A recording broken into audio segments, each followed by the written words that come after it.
ఒక రోజు ఒక టైగర్ ఉండేది. ఆ టైగర్ టోటల్ ఫారెస్ట్కే రాజు. అప్పుడు ఒక రోజు అటు ఇటు తిరుగుతూ ఉంటాడు. నాకు ఆకలి అవుతుంది, ఎవ్వరు రావట్లేదు తినడానికి అనేసి చూస్తూ ఉంటే 3 ఆవులు వస్తాయి. వచ్చి అక్కడ తింటూ ఉంటాయి, గడ్డి తింటూ ఉంటే అప్పుడు టైగర్కి 3 ఆవులు కనిపించి వాటిని తిందామని వెళ్తుంటే 3 ఆవులు అక్కడి నుంచి వెళ్తాయి. ఒక మాన్స్టర్ టైగర్కి హెల్ప్ చేస్తాడు. ఆ చెట్టు పక్కనే ఉంటే దాన్ని తీసుకొని అక్కడ పడేస్తాడు. 2 ఆవులు వెళ్ళిపోతాయి అక్కడి నుంచి. బట్ ఇంకొక ఆవేమో గుహకి వెళ్తుంది. అప్పుడు గుహలోకి టైగర్ వెళ్ళి దాన్ని ఎక్కడి నుంచి తిందామా అని చూస్తుంటే అది ఒక ఛాన్స్ అడుగుతుంది. ఛాన్స్ ఇస్తే దాని బేబీ దగ్గరికి వెళ్ళి పాలు ఇచ్చేసి మార్నింగ్ కల్లా వచ్చేస్తుంది. వచ్చి తిందామని చూస్తుంటే దాని ఓనర్ దాని బేబీ వచ్చి చూస్తూ ఉంటే ఒక ఆయన వచ్చి దానికి హెల్ప్ చేస్తాడు.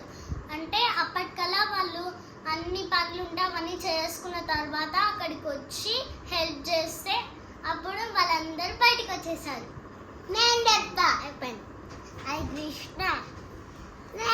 కృష్ణ చెప్పు, నువ్వే చెప్పు ఇప్పుడు. అనగనగా ఊళ్ళో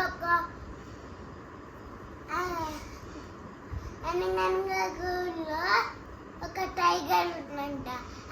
సేమ్ స్టోరీయా? కాదు, వేరేది. చెప్పు.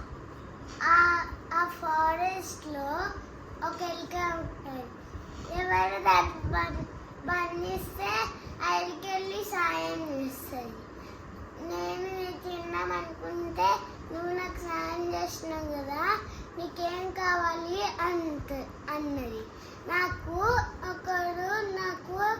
ఊరికే వచ్చి నాతో ఊరికే మా అక్కడ వెళ్ళిపోతున్నాడని చెప్తే వెళ్ళి తినేసి వచ్చింది. అయిపోయిందా స్టోరీ? అయిపోయిందని నువ్వు చెప్తే మాకు తెలిసిందిరా స్టోరీ.